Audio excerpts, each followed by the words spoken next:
Olá, está começando o Boletim de Notícias. Eu sou Vanessa Brolo e te faço companhia a partir de agora. E tem boa notícia na área da saúde. A vacina contra o Alzheimer começou a ser testada em seres humanos, conforme divulgou a biofarmacêutica sueca Alzinova. O primeiro paciente foi recrutado na Finlândia, local onde acontecem os testes clínicos da vacina ALZ-101. A vacina age especificamente sobre uma estrutura chamada de oligômeros beta-amiloide, cadeias de várias unidades da proteína, cujo acúmulo no cérebro leva ao Alzheimer. Caracterizada pela deterioração de funções cognitivas como a memória e o aprendizado, o Alzheimer é a forma mais comum de demência. A investigação conta com a participação de 26 voluntários diagnosticados no estágio inicial da doença. Em nota, o laboratório informou que os testes serão realizados de forma randomizada e duplamente cega, ou seja, nem os participantes e nem a equipe técnica sabem quem tomou a vacina e quem tomou o placebo. Agora, sobre a vacinação contra a Covid. Uma campanha do governo federal quer convencer 21 milhões de brasileiros a tomarem a segunda dose. Em Rio Claro, no interior de São Paulo, 20 mil dos 200 mil moradores só tomaram a primeira dose.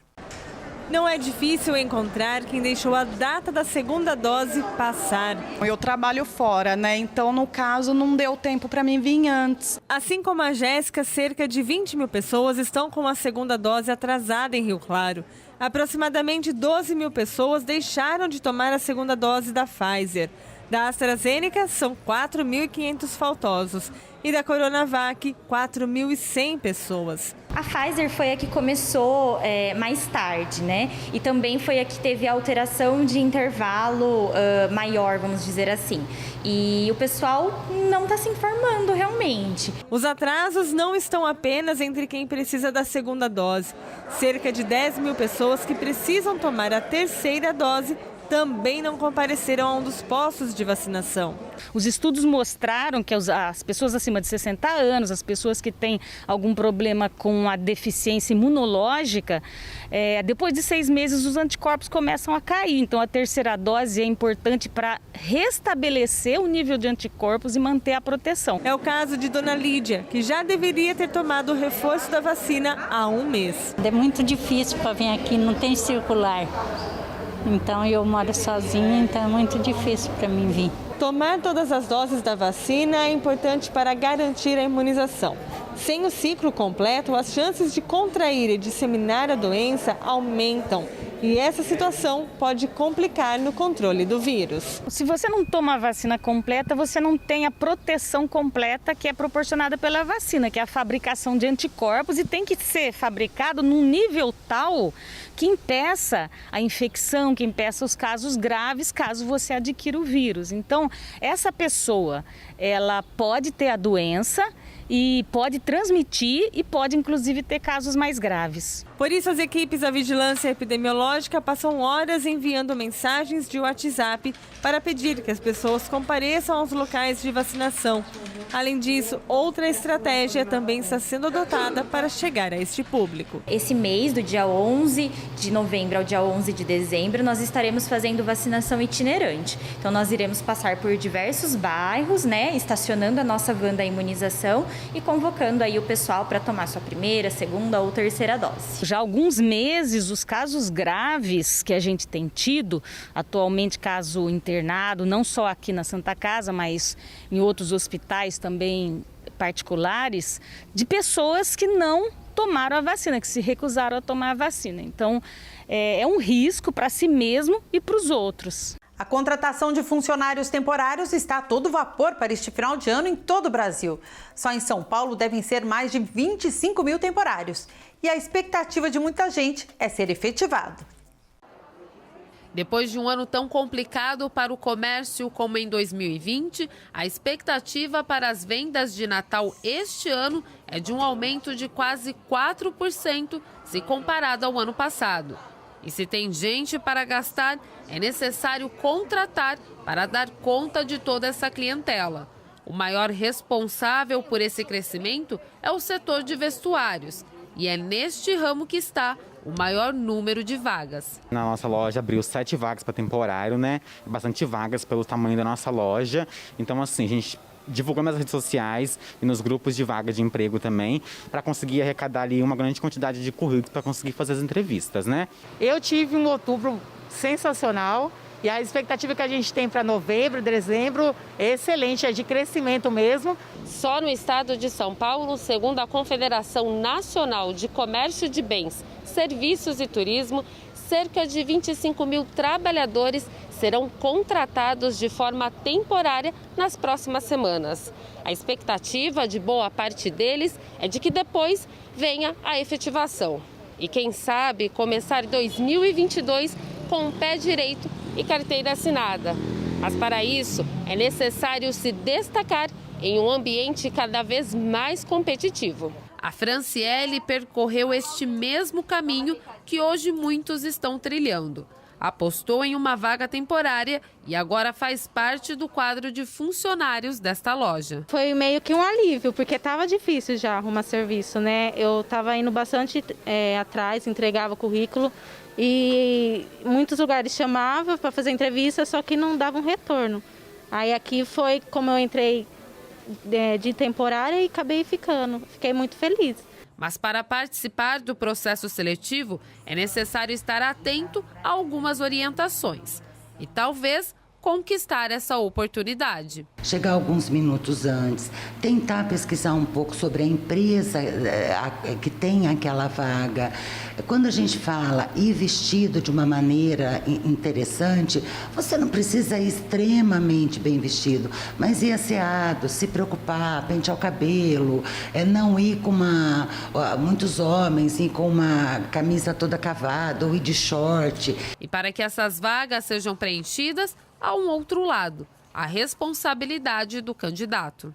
A gente agenda entrevista, tudo certinho. Às vezes algumas pessoas não vêm, outras não atendem o telefone. A gente está correndo atrás para conseguir, né? Hoje acontece bastante também de profissionais que participam de todo o processo seletivo. Eles fazem exame médico, entregam documentação e no dia de começar não começam. Ou porque encontraram no caminho outra oportunidade. Então ele pode precisar novamente daquela consultoria ou daquela empresa que ele estava fazendo o processo. E isso é um ponto muito negativo. O que precisa ter para trabalhar no varejo? Disponibilidade de horário, gostar de gente, gostar de se relacionar com o público e ter muita força de vontade para crescer. A gente tem oportunidade para esse tipo de pessoas. Já neste primeiro domingo de provas tem a redação do Enem. Para muitos candidatos, o desafio é garantir um bom desempenho. Veja algumas dicas. A redação será no primeiro dia do exame, junto com a prova de linguagens, código e ciências humanas. Todas devem ser feitas em no máximo 5 horas e 30 minutos. Participantes do Enem Digital também fazem a redação em formato impresso.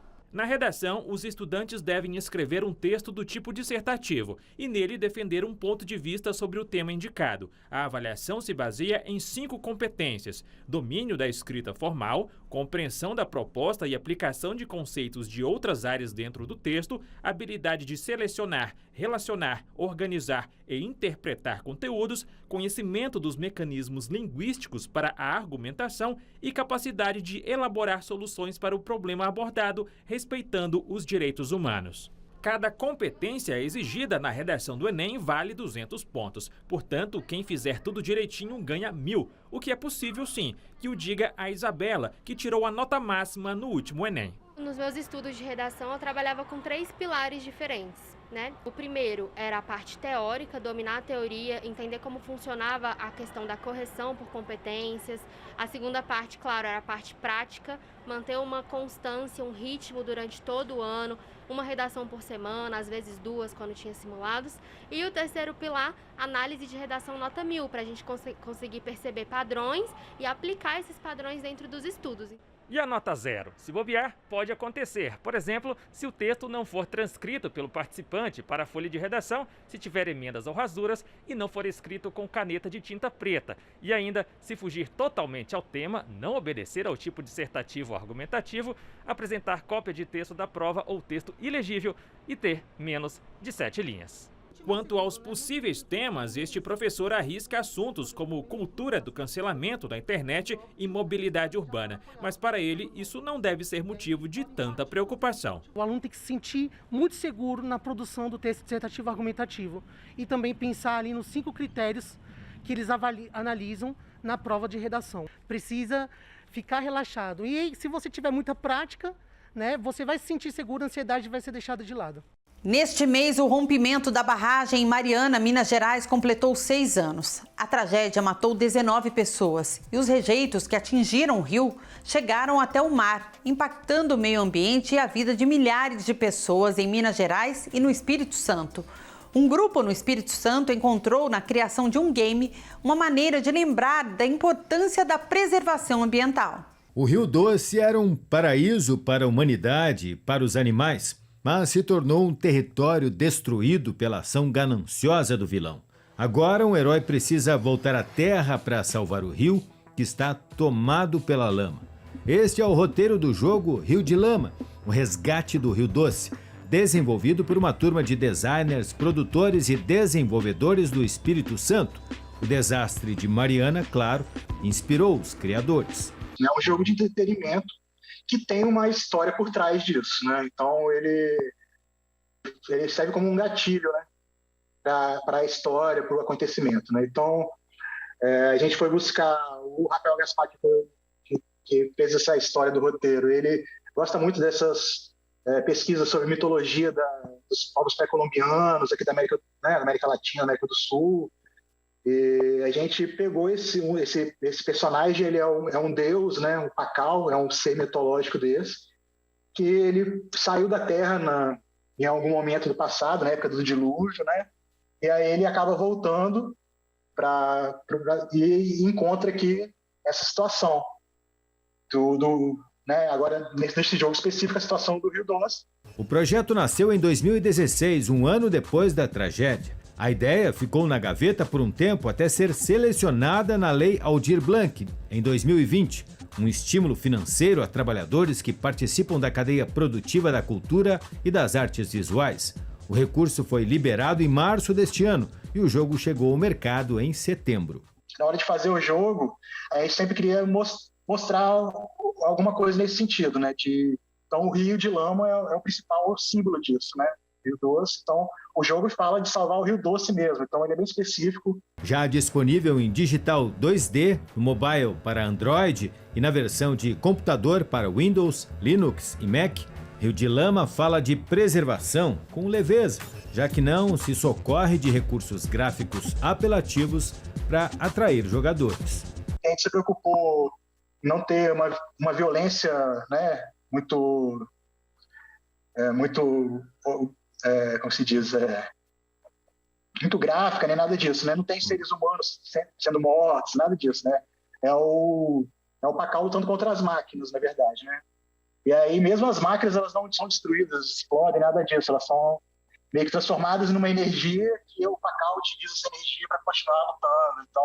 E é do Paraná a mais nova descoberta arqueológica mundial. O dinossauro Bertasaura leopoldini viveu entre 70 e 80 milhões de anos atrás no sul do Brasil. É o primeiro dinossauro bípede desprovido de dentes encontrado no país. O Museu Nacional do Rio de Janeiro anunciou nesta quinta-feira a descoberta de uma nova espécie de dinossauro muito raro. O animal era um bípede sem dentes, de pequeno porte, com aproximadamente 1 metro de comprimento e 80 centímetros de altura, que viveu entre 70 e 80 milhões de anos atrás no Brasil. A espécie foi identificada após análise de fósseis encontrados no município de Cruzeiro do Oeste, no Paraná, entre 2011 e 2014, e o estudo sobre a descoberta foi publicado nesta quinta na revista Nature. Em nota, o Museu Nacional afirmou que este é o primeiro dinossauro bípede desprovido de dentes encontrado no país. De acordo com o diretor do museu, o paleontólogo Alexander Kellner, este é um dos dinos mais completos já encontrados no período Cretáceo brasileiro. O nome Bertasaura leopoldini foi escolhido em homenagem a Berta Lutz, cientista brasileira intimamente ligada ao Museu Nacional, e à Imperatriz Maria Leopoldina, esposa do imperador Pedro I, por seu papel como promotora do estudo das ciências naturais. O Boletim de Notícias está terminando, mas você continua com a nossa programação. Até a próxima!